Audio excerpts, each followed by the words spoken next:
오늘은 신년 기도의 여섯째 날입니다. 야고보서 3장 1절부터 12절까지의 말씀을 통해서 한마디의 말로부터라는 제목으로 함께 은혜를 나누도록 하겠습니다. 우리는 지난주 말씀을 통해서 세 번의 시간을 걸쳐서 우리가 시험을 마주할 때 어떻게 살아내야 될지, 믿는 자로서 이 시험을 마주할 때 2021년 한 해 동안 어떠한 믿음의 자세로 살아내야 될지에 대해서 함께 은혜를 나누었습니다. 그리고 두 번의 시간을 거쳐서 성숙한 그리스도인이란 어떠한 모습을 지닌 이들인지, 또 우리가 올 한해 성숙한 그리스도인으로서 어떻게 올 한 해를 살아내야 될지에 대해서 함께 나누었습니다. 야고보서 2장 말씀이었죠. 기억나십니까? 성숙한 그리스도인들의 첫 번째 모습은 어떤 모습이었습니까? 야고보서 2장 1절부터 13절까지 말씀을 통해서 우리가 차별 아닌 사랑으로 살아내는 사람들, 우리가 받은 사랑으로 그 사랑을 흘려보내는 사람들, 이 사람들이야말로 성숙한 그리스도인임을 우리가 살펴보았습니다. 그리고 바로 직전 시간이었죠. 야고보서 2장 14절부터 26절까지의 말씀을 통해서 성숙한 그리스도인들이랑 믿는 바대로 살아내는 사람들이다 라는 말씀을 통해서 믿음 그리고 실천을 이루어가는 사람들, 그러니까 믿음과 실천이 분리되어 있는 사람들이 아니라 믿음과 실천이 통전적으로 고백되어지고 살아내는 사람들, 이 사람들이야말로 성숙한 그리스도인임을 우리가 함께 살펴보았습니다. 우리가 지난 시간을 통해서 진정한 복이란 소유에 있지 않고 관계에 있다라고 말씀드렸잖아요. 그래서 진정한 복이란 복의 근원이 되시는 주님과 온전한 관계를 맺는 것에 있음을 우리가 살펴보지 않았습니까? 그래서 야고보서에서는요, 강조점이 하나 있는데 나눠지지 않는 것입니다. 차별 아니라 사랑하는 것이고, 믿음과 실천이 구분되어져 있는 것이 아니라 통전적으로 하나가 되는 것이죠. 한 마음 되는 것, 하나가 되는 것, 두 마음이 아니라 하나가 되는 것, 이게 야고보서의 강조점입니다. 당연히 우리는 주님과 나누어져서는 안 되는 것입니다. 주님과 분리되는 것이 죄의 시작이죠. 그래서 진정한 축복은 주님과의 온전한 관계 회복입니다. 온전한 관계를 누리는 것, 이게 진정한 복이라고 우리가 지난 시간을 통해 살펴보았습니다. 당연히 우리가 주님과의 관계를 온전히 하나가 되어지면 받은 사랑으로 사랑하게 되어 있는 것이죠. 그래서 차별이 아니라 사랑으로, 그리고 믿음은 실천으로 나아가는 이 한마음의 이룸을 우리가 지난 시간들을 통해서 함께 살펴보았습니다. 그리고 오늘은요, 계속 이어집니다. 성숙한 그리스도인들의 진정한 참된 모습이 무엇인가? 세 번째 모습인데요. 바로 한마디의 말로부터라는 주제로 좀 은혜를 나누고자 합니다. 한마디의 말로부터 성숙한 여정을 걸어갈 수 있는 우리 성주교회 성도들의 2021년이 되시길 주님의 이름으로 간절히 축원합니다. 저희가 세 번째 시간인가요? 성숙의 시작은 무엇이라고 말씀드렸죠? 성숙한 사람들은 어떤 사람들이라고 제가 말씀드렸습니까? 기억나십니까? 성숙의 시작은 바로 경청으로부터 시작된다. 말하는 것이 아니라 들을 수 있는 사람들, 내 주장을 쏟아내고 어떤 내 이기적인 어떤 이야기들을 먼저 이야기하고 주장하는 것보다는, 성숙한 사람들은 말하는 것보다는 듣는 것에 더 초점을 두고 있는 사람들이다 라는 말씀들을 함께 나누지 않았습니까? 어린아이들은요, 부모 이야기를 잘 듣지를 못합니다. 자기 주장, 자기가 필요한 것들을 이야기하죠. 하지만 성장하기 시작하고 성숙해지기 시작하면 이제는 아이들이 부모의 마음을 헤아리기 시작하고 부모의 이야기를 듣기 시작하고 이제는 자신의 것을 주는 것에 더 기쁨을 누리게 되는 것, 이게 성숙이라고 말씀드렸습니다. 그 성숙한 사람들은 말하는 것도 좋아하지만 더 기쁨을 누리는 것은 듣는 것, 그러니까 경청하고 그 사람의 마음을 공감해주고 헤아려주고 그 상대의 필요를 채워주는 것에 더 기쁨을 누리는 사람들, 이 사람들이 성숙한 사람들이라고 말씀드렸어요. 그래서 성숙의 첫 번째 시작은 다름 아니라 경청하는 것에 있음을, 듣는 것에 있음을 우리가 함께 살펴보았습니다. 기억나시죠? 그러면 경청의 반대가 뭘까요? 당연히 말하는 거예요. 그래서 성숙하지 않은 사람들이 모여있는 곳에는 항상 다툼이 일어납니다. 다툼은 뭘로부터 시작이 되죠? 말로부터 시작됩니다. 내 것을 주장하고 내 이야기를 쏟아내고 내 것만을 강요하면서 막 이야기하기 시작합니다. 그래서 성숙하지 못한 어떤 단체나 모임에 가면 굉장히 말이 많죠. 그래서 성숙의 반대, 바로 말입니다. 경청은 성숙의 시작이지만 성숙하지 못한 첫 번째 모습을 우리가 손꼽으라면 바로 이 말에 있는 것이죠. 그래서 오래전부터 우리 조상들은요, 속담에 말과 관련된 속담들을 참 많이 남겨놨어요. 뭐가 있을까요? 기억나시는 속담들이 있습니까? 말과 관련해서 제가 몇 가지 뽑아왔는데요. 이런 어떤 속담들이 있습니다. 가는 말이 고와야 오는 말이 곱다. 다 아시죠? 말 한마디에 청년빚도 갚는다. 발 없는 말이 천리 간다. 말이 시가 된다. 낱말은 새가 듣고 반말은 쥐가 듣는다. 이 속담들은 모두 다 이 말이 얼마나 중요한 어떤 가치를 가지고 있고 힘을 가지고 있는지를 이야기해주고 있는 대표적인 속담들이죠. 그래서 믿음의 문제를 떠나서 옛 조상들도 지혜로서 속담을 남겨놓았는데 이 말이 참 중요함을 이야기하고 있는 속담들임을 우리가 알 수 있습니다. 이런 속담이 많이 남아져 있다는 것은요, 그만큼 말이 항상 문제가 되어져 왔다는 것입니다. 그러니까 교훈하는 거잖아요. 속담은 누군가에게 어떤 비유적으로 교훈하고 있고 가르쳐주고 있는 어떤 지침들인데, 이런 어떤 말과 관련된 지침이 많이 남겨져 있다는 것은 그만큼 우리의 실생활 속에서 이 말이 참 문제가 많이 되어졌다는 것을 우리가 은유적으로 알 수 있는 표현들인 것이죠. 실제로 참 말이 참 문제가 많지 않습니까? 2020년 한 해 동안 얼마나 많은 갈등과 대립이 있었습니까? 이런 어떤 갈등과 대립의 첫 번째 모습은 말로부터 시작이 되죠. 그러면 교회는 어떨까요? 교회에서는 말이 없습니까?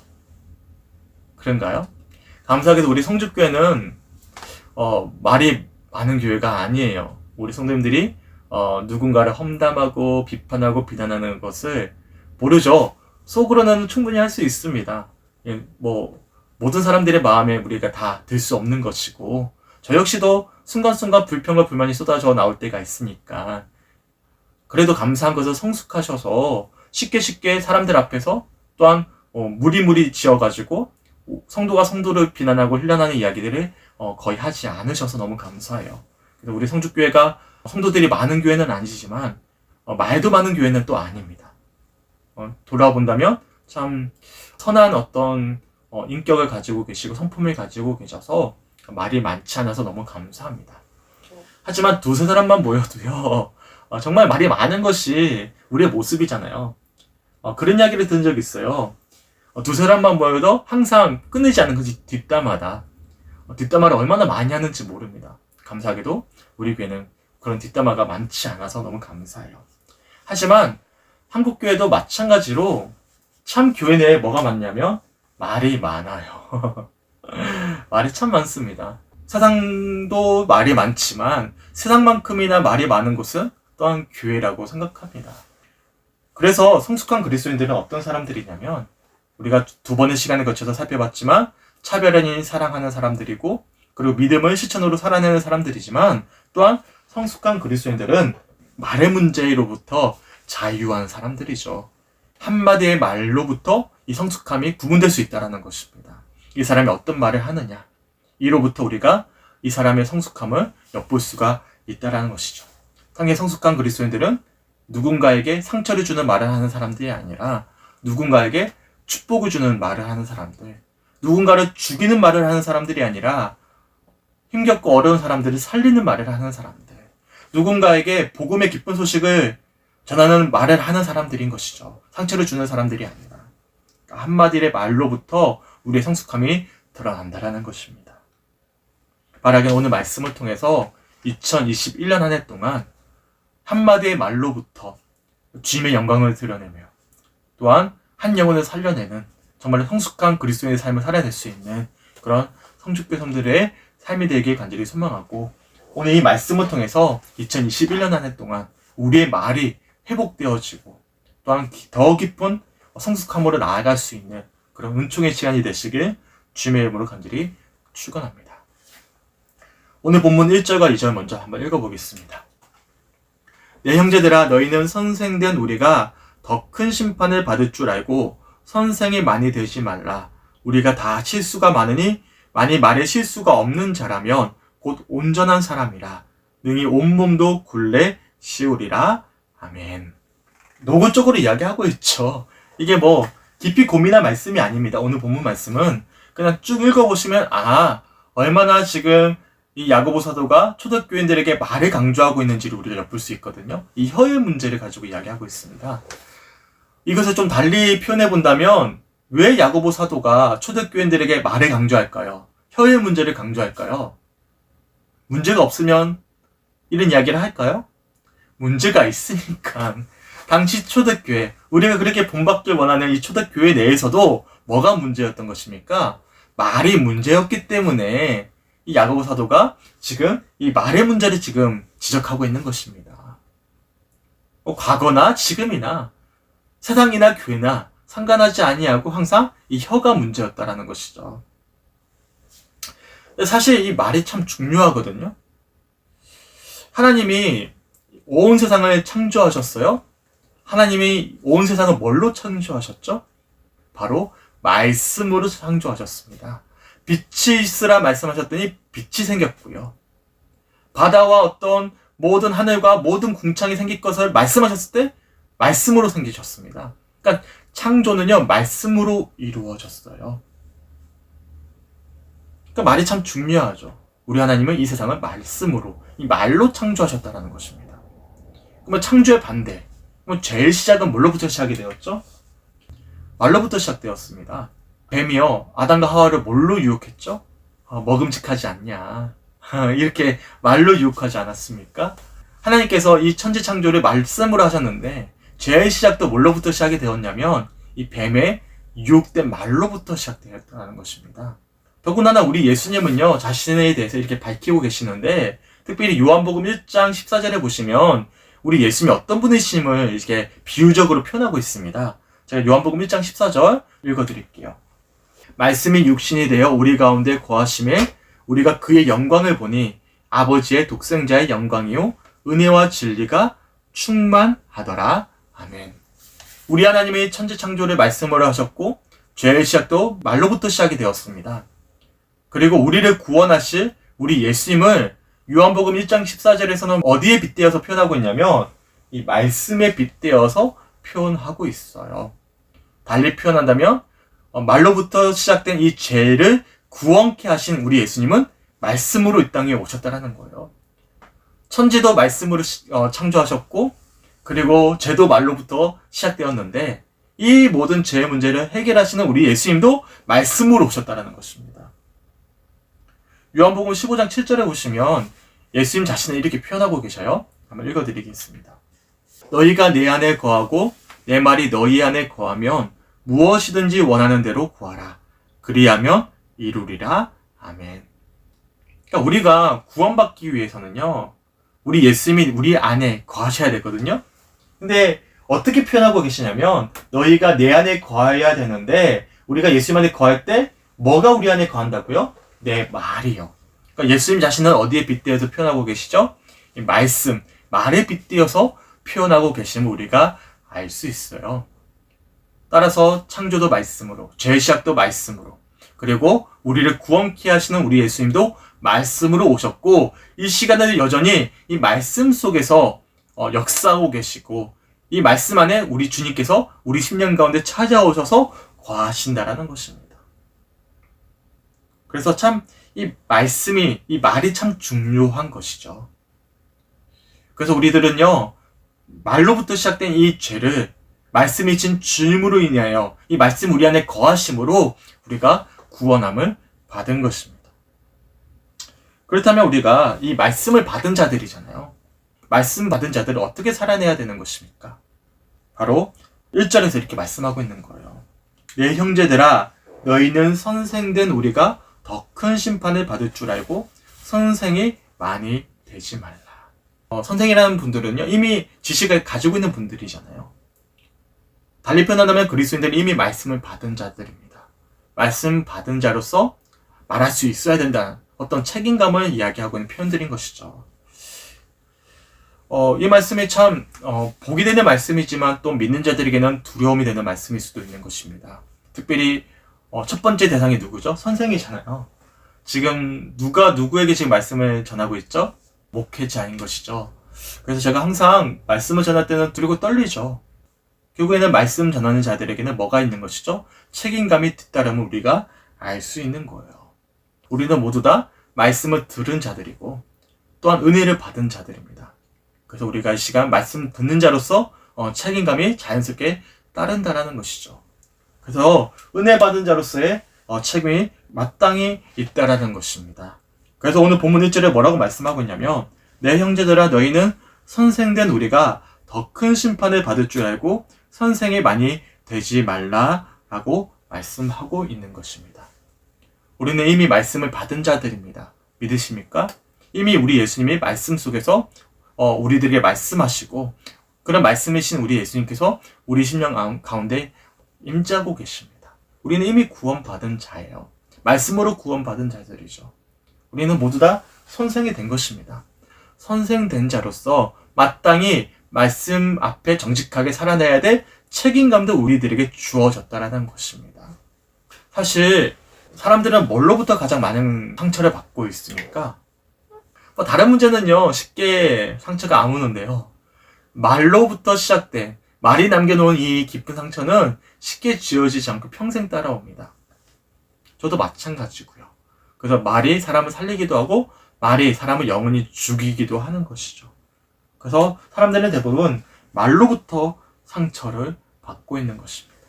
그렇기 때문에 믿는 자로서, 말씀 받은 자로서 첫 번째 우리가 가져야 될 책임감은요 다른 것에 있지 않습니다. 바로 말에 있는 것입니다. 그래서 오늘 2절에 이렇게 말씀하신 것입니다. 우리가 다 실수가 많으니 만일 말에 실수가 없는 자라면 곧 온전한 사람이라 능히 온몸도 굴레 씌우리라. 아멘. 선생된 우리가 먼저 은혜 받은 자로서 책임을 다하지 않으며 심판을 받을 줄 우리가 알 것을 말씀하면서 어떤 문제를 지금 지적하고 있냐면 다른 어떤 문제가 아니에요. 바로 말의 실수에 대한 어떤 문제를 지적하고 있는 것입니다. 그런데 2절에 보시니까 뭐라고 말씀하시죠? 우리가 다 실수가 많다라고 말씀하고 있어요. 2020년 한 해 또한 그 전 우리들의 삶을 한번 돌아보십시오. 우리는 당연히 말로부터 상처를 받았지만 또한 우리들은 말로부터 실수를 참 많이 하지 않았는지 한번 돌아보셨으면 좋겠습니다. 저도 마찬가지입니다. 제가 조금 더 성숙해지면서 최대한 말을 절제하고자, 또한 누군가에게 상처 주는 말을 하지 않고자, 또 누군가에게 내 주장을 하지 않고자 참 많이 노력을 하지만 여전히 저는 당연히 누군가에게 말로 상처를 주곤 합니다. 저뿐만 아니라 대부분의 성축교회 성도님들도 이 말의 문제로부터 자유하지 않으실 거예요. 그래서 오늘 말씀이 당연히 계속 이어졌던 야고보서 말씀이 우리들의 마음을 항상 힘들게 했지만 오늘 말씀 역시도 우리들의 마음을 힘들게 하는 말씀이에요. 그래도 감사한 것은 2절에 전제하고 계셔요. 우리가 완벽하다라고 이야기하지 않으시고 우리는 다 이미 말의 실수가 많은 사람들임을 먼저 전제하고 말씀하고 있어요. 이것을 우리가 달리 묵상해 본다면 오늘 본문의 말씀은 왜 지금까지 너희들이 말의 실수가 많았냐, 말씀 받은 자로서 왜 합당한 삶을 살아내지 못했느냐 라고 혼내고 심판하고자 하는 말씀이 아니라 우리가 이미 다 실수가 많기 때문에 이런 말씀을 통해서 회복으로 초청해 주고 계시는, 용서함으로 초청해 주고 계시고 어떤 새로운 변화된 삶으로 살아낼 것을 결단케 하시는 그런 은혜의 말씀임을 우리가 묵상해 볼 수가 있는 것입니다. 그래서 오늘 말씀은요, 왜 우리가 지금까지 말의 실수가 많았습니까? 왜 말씀 받은 자로서 왜 제대로 살지 못했습니까? 혼내는 말씀이 아닌 거예요. 우리가 2020년 한 해 동안 말씀 받은 자로서 축복의 말씀을 전하지 못하고 누군가에게 상처를 주고 말의 실수가 많았다면 주님, 오늘 주신 말씀 붙잡고 2021년 한 해에는 사람을 죽이는 말을 하는 사람이 아니라 한 영혼을 살리는 말을 전하는 그런 한마디의 말로부터 주님의 영광을 드러내고 성숙함으로 나아가는 그런 진정한 믿음의 여정을 걷기 원합니다. 성숙해지길 원합니다. 라는 소망하는 마음으로 오늘 말씀을 듣고 함께 결단하셨으면 좋겠습니다. 그래서 저는요, 사실 오늘 이 1절부터 12절 오늘 본문 말씀을 묵상하면서 제일 은혜가 됐던 말씀은 이 말씀이었어요. 우리가 다 실수가 많다. 주님이 이미 나를 알고 계시구나. 내가 말에 실수가 많고 누구를 살리는 말도 하지만 누구를 저주하고 원망하고 불평하고 질투하고 시기하는 말을 하는 제 연약함을 우리 주님이 이미 알고 계시구나. 그래서 오늘 본문 말씀이 나를 혼내는 말씀을 넘어서서 도리어 이 말씀을 통해서 돌이키길 원하시구나. 그래서 저는 2절, 이 표현이 저는 오늘 하루 묵상하면서 제일 은혜가 됐던 말씀이에요. 바라기는 오늘 말씀을 통해서 올 한해 변화된 어떤 말을 전하는, 어떤 말의 변화가 나타나는 성주교회 성도들이 되시길 주님의 이름으로 간절히 축원합니다. 그러면서 우리가 다 실수가 많다라고 이야기하면서 반대로 온전한 사람이란 이런 사람이다 라고 말씀하고 있죠. 어떤 사람이죠? 말에 실수가 없는 사람이에요. 그러니까 온전한 사람이란 말에 실수가 없는 사람이다 라고 말씀하고 있습니다. 왜 말에 실수가 없는 사람이 온전한 사람일까요? 마태복음 15장 11절에 보시면 왜 온전한 사람이란 말에 실수가 없는지에 대해서 우리가 엿볼 수가 있습니다. 우리 주님께서 이렇게 말씀하셔요. 제가 한번 읽어드리겠습니다.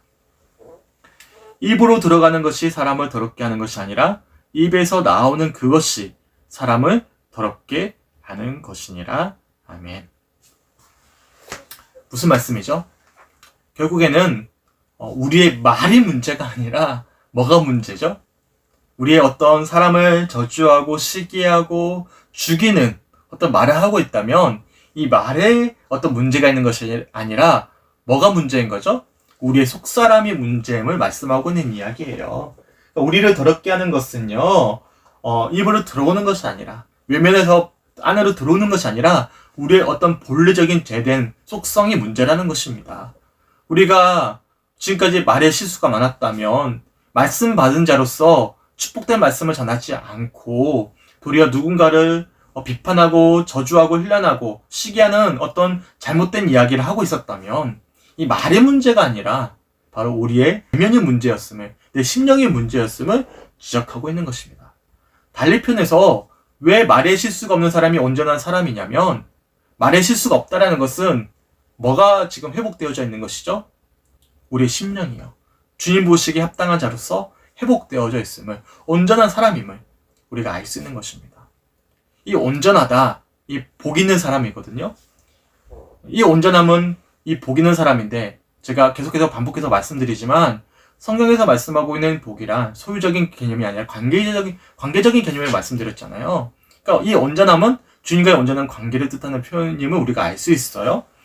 그러니까 주님과의 온전한 관계를 누리는 사람들은 자연스럽게 무엇이 변화되는 것이죠? 우리 내면으로부터 말이 나오기 때문에 말도 변화되어져 가는 것입니다. 그래서 제가 오늘 이 본문의 말씀을 좀 묵상하다가 이런 문장을 한번 만들어 보았어요. 말은 근원적으로 존재 투영이다. 제가 만들어 놓고 좀 겉멋이 들었네 라고 생각해 보았는데 말은 근원적으로 우리의 존재를 투영하는 것이다. 우리의 본 모습을 보여주는 것이다. 라는 어떤 문장을 만들어 보았습니다. 그 사람의 말을 들어본다면 이 사람이 어떤 심령을 가지고 있고 내면을 가지고 있는지를 우리가 엿볼 수 있다는 것이죠. 다리 표현한다면 왜 말에 실수가 없는 사람이 온전한 사람이죠? 말에 실수가 없다라는 것은 주님과의 온전한 관계를 누리고 있는 사람임을 우리가 엿볼 수 있기 때문임을 우리가 묵상해 볼 수가 있어요. 그래서 오늘 본문 2절에 뭐라고 말씀하시죠? 말에 실수가 없는 자라면 곧 온전한 사람이다 라고 말씀하고 있어요. 능히 온몸도 굴레 씌울 것이다. 온전한 사람이기 때문에 말에 실수가 없는 사람들은 온몸을 굴레 씌운다. 온몸을 온전한 길로 인도해 갈 것이다 라는 표현을 하고 있는 것입니다. 그러면서 이어지는 3절부터요. 세 가지 예를 들고 있습니다. 바로 이 말입니다. 이 말은 이 말이 아니라 홀스, 힐링하는 말이고요. 이 배는 이제 바다에 띄어져 가는 배. 이거는 불입니다. 이 세 가지 예를 가지고 말의 힘에 대해서, 말이 얼마나 중요한지에 대해서 예를 들고 있어요. 우선 3절에 보시면 첫 번째 예, 이 말과 관련돼서 말의 중요성에 대해서 강조하고 예를 들고 있습니다. 한번 읽어드릴게요. 우리가 말들의 입에 재가 물리는 것은 우리에게 순종하게 하려고 그 온몸을 지혜하는 것이다. 우리가 말들의 입에 재가 물린다. 말에 재가 물리는 거예요. 그리고 재가 물리고 나면 어떻게 되죠? 말이 이 재갈 때문에 끌려가는 것입니다. 저는 제주도 출신이기 때문에 제주도에 경마장이 있습니다. 경마장에 가면 이 조랑말들이, 제주도는 조랑말이니까 경주를 하게 돼요. 그러면 그 큰 말이 기수의 어떤 책찍질에 따라서 이제 움직이게 되는데 이 땡기잖아요. 고삐를 땡기잖아요. 재갈 물려서 고삐를 땡기면 말이 기수의 어떤 지시에 따라서 움직이게 되는 것이죠. 그러니까 작은 어떤 재갈이 큰 말을 움직인다는 어떤 의미를 담고 있는 표현인 것입니다. 첫 번째 말을 예를 들고 있는 것입니다. 4절에 이제는 배를 예를 들고 있습니다. 또 배를 보라. 그렇게 크고 광풍에 밀려가는 것들을 지극히 작은 키로서 사공의 뜻대로 운행하나니. 사공이 이제 키를 잡고 배 운전대죠. 잡고 움직이게 되면 이 운전대는 너무나 작아요. 그런데 배의 방향성이 결정이 된다는 것입니다. 또 이어서 야고보서 3장 5절에 이렇게 말씀합니다. 이와 같이 혀도 작은 지체로되 큰 것을 자랑하도다. 보라 얼마나 작은 불이 얼마나 많은 나무를 태우는가. 불도 마찬가지입니다. 담뱃불 하나가 뭘 다 태우죠? 온 산을 다 태워버리지 않습니까? 작은 불씨 하나가 정말 큰 불을 만들어내잖아요. 재갈 하나가 말을 움직이듯이 배의 키 하나가 그 큰 배의 어떤 방향성을 결정하듯이 작은 불 하나가 많은 나무를 태울 수 있다는 것입니다. 똑같은 예예요. 그러면서 3장 6절에 이렇게 말씀합니다. 혀는 곧 불이요 불의의 세계라. 혀는 우리 지체 중에서 온몸을 더럽히고 삶의 수레바퀴를 불사르나니 그 사르는 것이 지옥불에서 나느니라. 아멘.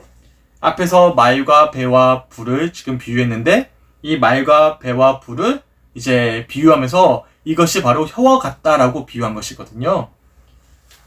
혀는 곧 불이다. 달리 표현한다면 이 작은 불씨 하나가 온 나무를, 그 많은 나무를 다 태워버릴 수 있듯이 이 혀도 마찬가지다. 말도 마찬가지다라고 말씀하고 있는 것입니다. 이 말이 얼마나 큰 힘을 가지고 있냐면 이 말은요 온몸을 더럽힌대요. 또한 삶의 수레바퀴를 불사른다.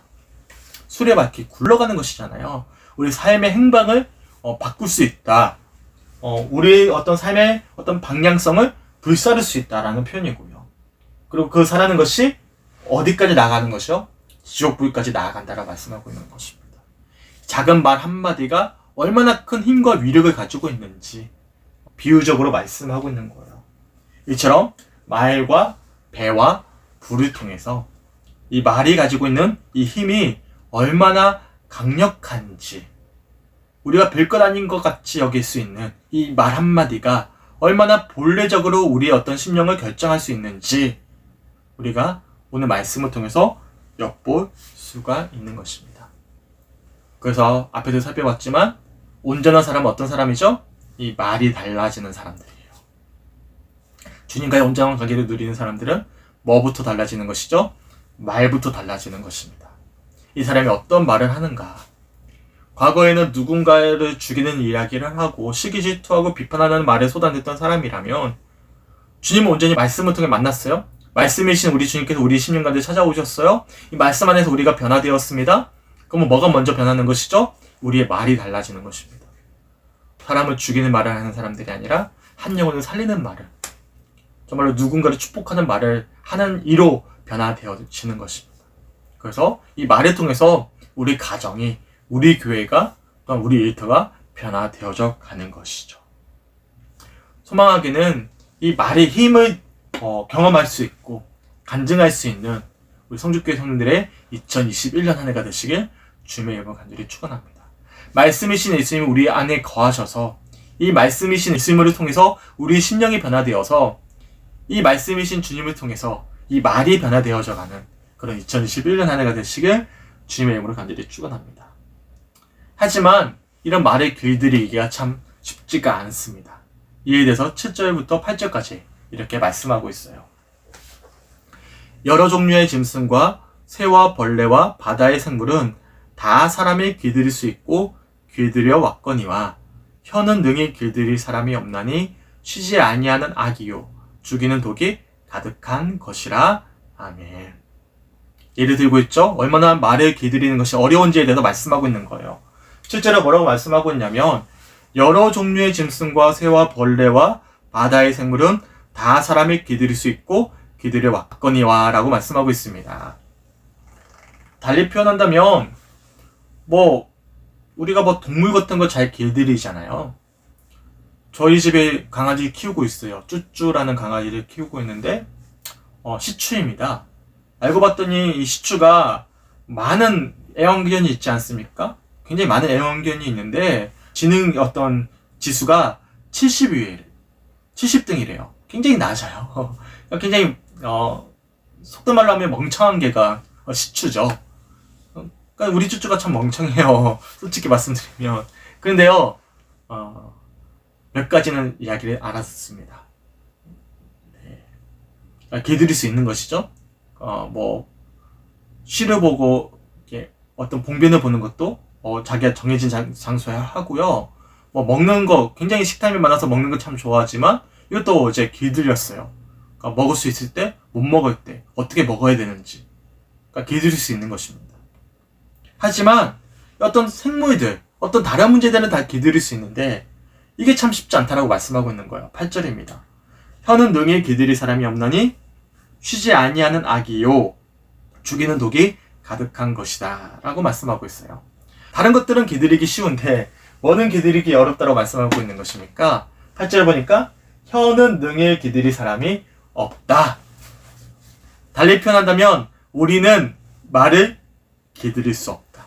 우리의 의지와 우리의 노력과 우리의 어떤 바램으로는 이 말을 길들일 수 없다라고 말씀하고 있는 것입니다. 더군다나 이어지는 표현을 보시면 쉬지 아니한다라고 표현하고 있어요. 쉬지 아니한다라는 표현의 원어를 살펴보면 이런 의미입니다.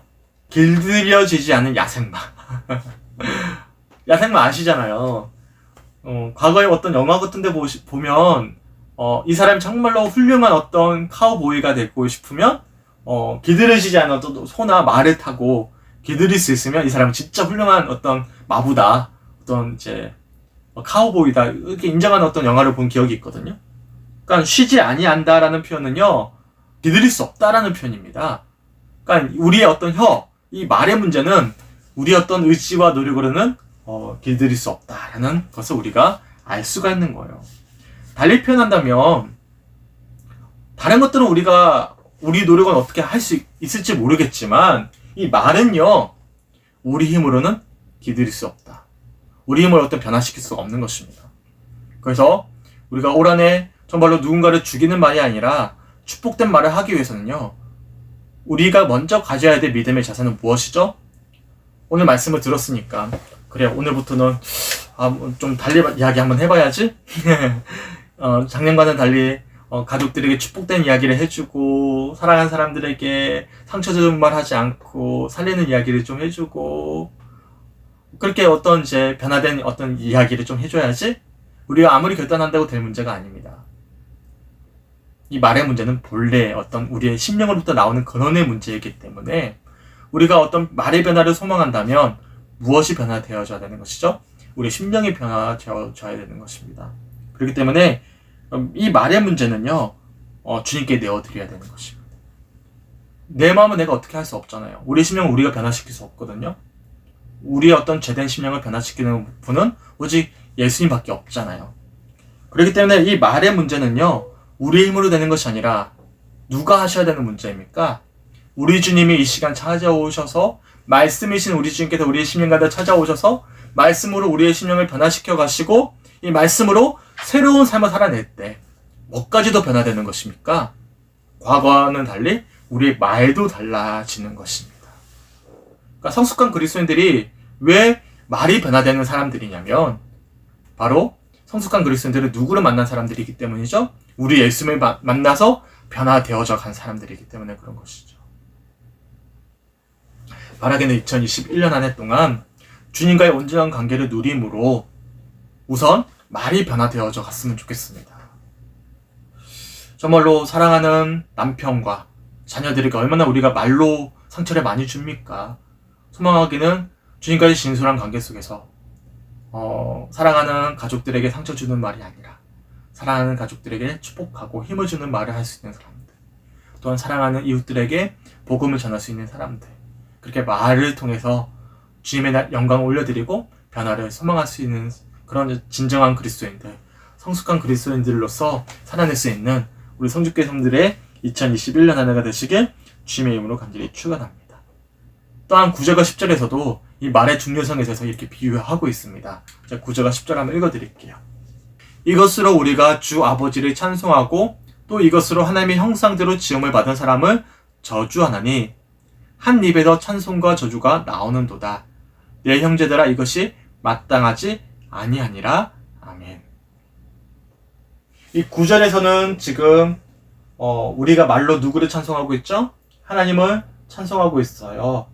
그런데 또한 보니까 9절에 보니까 하나님의 형상대로 지음을 받은 사람들을 저주한대요. 하나님께는 영광 올려드리는데 사랑하는 사람들에게는 저주한대요. 한 입에서 찬송과 저주가 나온대요. 그런데 이것을 뭐라고 말씀하고 있냐면 내 형제라 이것이 마땅하지 아니하다라고 말씀하고 있는 것입니다. 제가 오늘 설교 시작하면서도 소개해드렸지만 야고보서에서 항상 한 가지, 한 마음을 강조합니다. 한 마음. 나눠지지 않는 것이죠. 차별 아닌 사랑으로, 믿음에서 실천으로 하나의 마음을 강조하고 있잖아요. 마찬가지입니다. 하나님께는 사랑을 고백하고 이웃에게는 저주를 쏟아내는 것, 이게 나눠진 것이잖아요. 구분되는 것이잖아요. 주님께서는 이것을 지적하고 계시는 것입니다.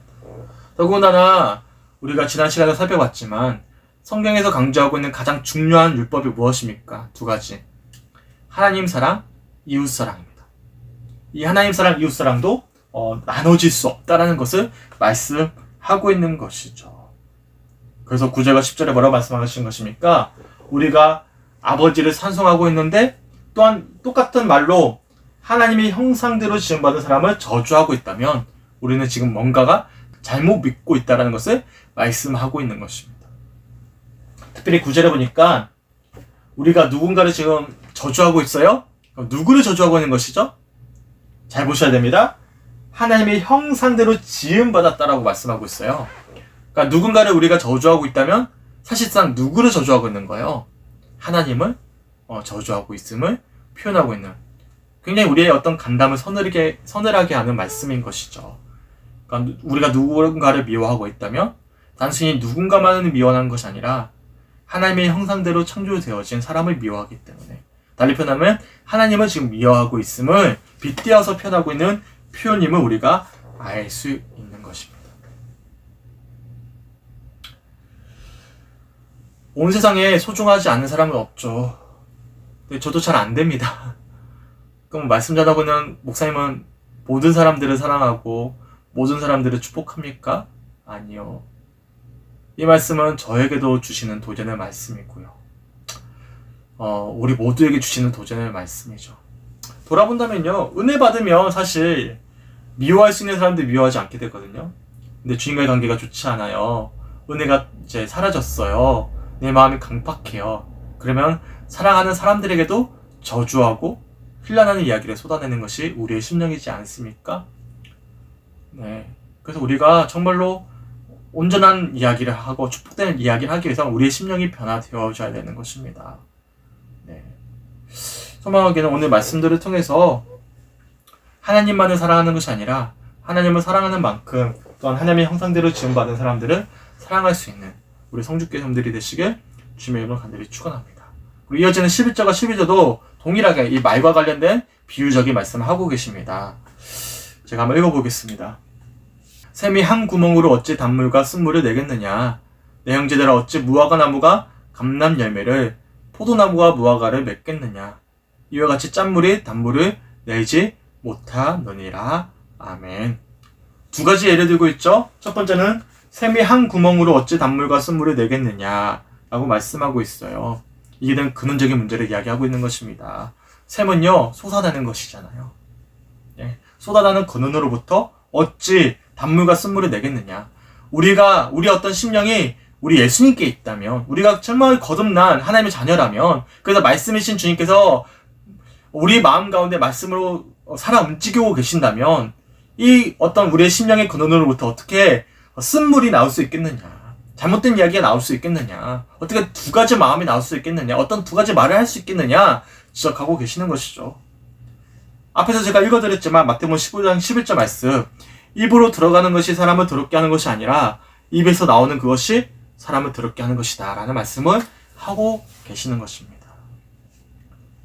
이처럼 성숙한 그리스도인들은요, 한마디의 말로부터 변화함을 확인할 수 있는 사람들, 한마디의 말로부터 주님의 영광을 드러내는 사람들, 한마디의 말로부터 한 영혼을 살리는 사람들임을 우리가 묵상해 볼 수 있는 것입니다. 또한 12절에서는요, 이 열매의 문제입니다. 11절에서는 이 어떤 어떤 근원의 문제를 지적하고 비유하고 있다면 12절에서는 결과에 대한 어떤 이야기를 하고 있는 것이죠.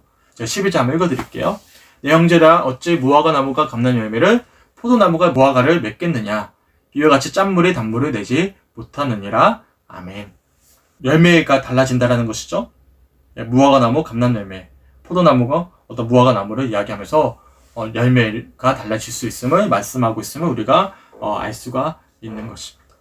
이처럼 성숙한 그리스도인들이란 어떤 사람들이죠? 한마디의 말로부터 변화함을 누리는 자들임을 우리가 알 수 있는 것입니다. 달리 표현한다면 사랑으로 사랑하는 자들, 받은 말씀으로 그 말씀을 전하는 자들, 축복을 받은 자로서 축복하는 자들, 구원받은 자로서 한 영혼을 구원으로 인도하는 자들, 그런 자들이 바로 진정한 그리스도인들, 성숙한 그리스도인들임을 우리가 묵상해 볼 수가 있는 것입니다. 소망하게는 2021년 한 해 동안 성숙한 그리스도인으로서 한마디의 말로부터 변화함을 누리며 그렇게 변화함을 고백하며 간증할 수 있는 우리 성주교회 성도들의 2021년 한 해가 되시길 주님의 이름으로 간절히 축원합니다. 한마디의 말로부터 사랑을 전하고, 한마디의 말로부터 한 영혼을 살려내며, 한마디의 말로부터 우리 가정과 우리 교회와 우리 일터와 우리 지역사회를 회복해 할 수 있는 그런 성숙한 그리스도인으로서 2021년을 살아낼 수 있길 간절히 소망합니다. 그래서 야고보서의 주제 말씀처럼 더 확실하게 올 한 해 주님 앞에 설 수 있길 간절히 소망합니다. 더 확실하게 그 아버지의 말씀을 전할 수 있는 우리 사랑하는 성주교회 성들의 2021년 한 해가 되시길 주님의 이름으로 간절히 축원합니다. 제가 마지막으로 유진 피터스 목사님의 메시지 성경으로 오늘 본문을 읽어드리고 말씀을 좀 마무리하도록 하겠습니다.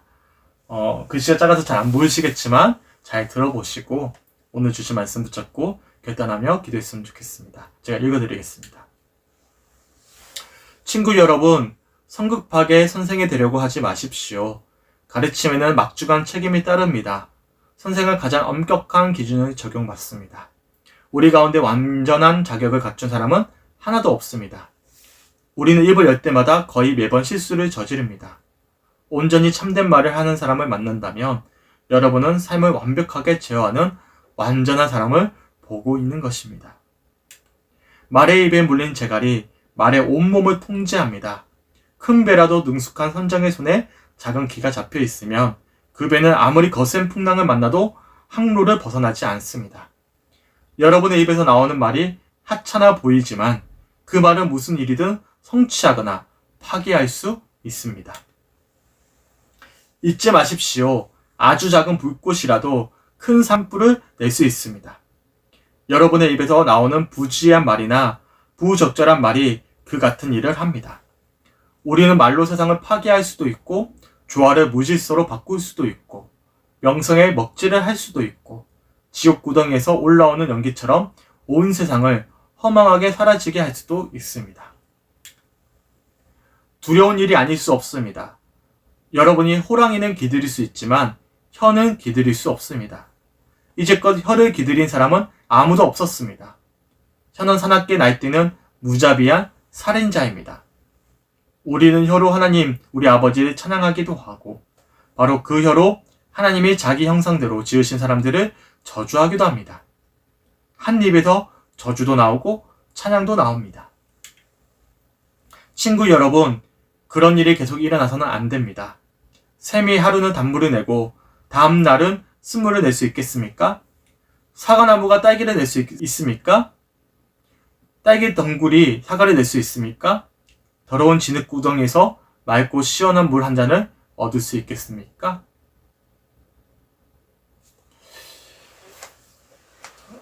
오늘 말씀 잘 돌아보셨으면 좋겠습니다.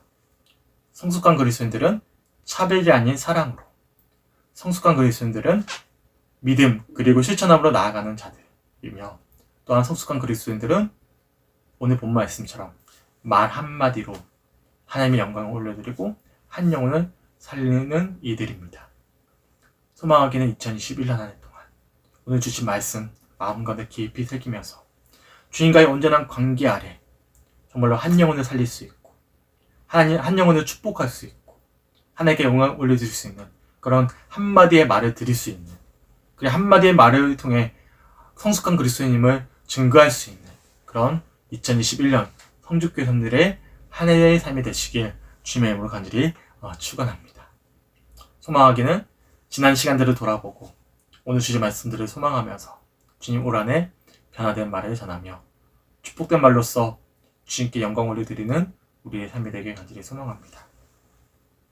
이 시간 함께 찬양하고 오늘 주신 말씀 붙잡고 함께 소망하며 기도했으면 좋겠습니다. 아마 우리 성님들은 잘 모르시는 찬양일 수 있어요. 하나님의 그늘 아래라는 찬양입니다. 제 개인적으로 참 좋아하는 찬양인데요. 찬양을 기억하시면서 함께 찬양했으면 좋겠어요. 말씀드렸지만 오늘 말씀은 우리의 노력으로 될 문제가 아닙니다. 그래, 한번 결단해야지, 오늘부터 말을 한번 바꿔봐야지, 그렇게 될 문제가 아니에요. 말은 근원의 변화로부터 시작됩니다. 말의 변화는요. 그렇기 때문에 오늘 이 찬양 가사처럼 우리의 심령을 주님께 온전히 고백하고 하나님 앞에, 하나님의 그늘 아래 모든 건 다 내려놓고 주님의 사랑으로 온전한 변화를 소망하며 함께 찬양했으면 좋겠습니다. 그러면 자연스럽게 우리의 말이 올 한해 변화되어져 갈 것입니다. 함께 이 찬양의 가사를 기억하고 주님을 소망하면서 함께 찬양하고 함께 오늘 주신 말씀 붙잡고 간구하며 우리 부르짖고 기도했으면 좋겠습니다. 함께 찬양하고 기도하겠습니다.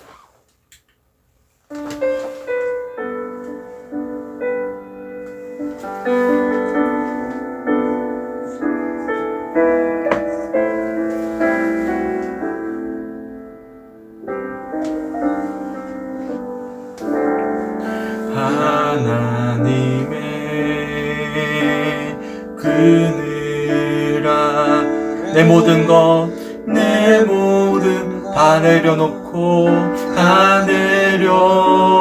나 잠잠히 주를 묵상하네. 나 잠잠히 주를 묵상, 그 놀라우신 은혜를, 그 놀라우신 은혜, 끝이 없는 주의 사랑, 끝이 없는 주의 사랑, 강물되어 흘러 강물되어 흘러 내 영혼의 자유함 주시네. 내 영혼의 자유함 주시, 날 새롭게 하시네. 날 새롭게 하시네. 하나님 사랑, 하나님 사랑, 그 사랑 날 자유케 하네. 날 자유케 하네. 하나님 사랑, 하나님 사랑, 그 사랑 날 회복해 하네. 하나님의 그늘 아래 내 모든 것 다 내려놓고 나 잠잠히 주를 묵상하네.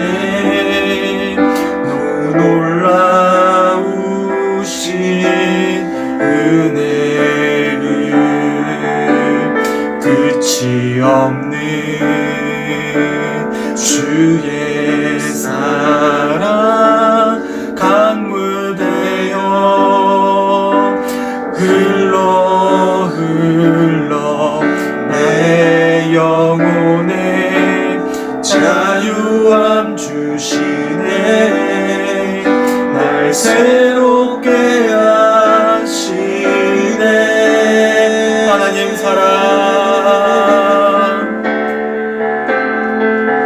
하나님 사랑, 그 사랑 날 자유케 하네. 하나님 사랑, 그 사랑 날 회복케 하네. 하나님 사랑, 그 사랑 날 자유케 하네. 하나님 사랑, 그 사랑 날 회복케 하네. 날 회복케 하네. 날 회복케 하네.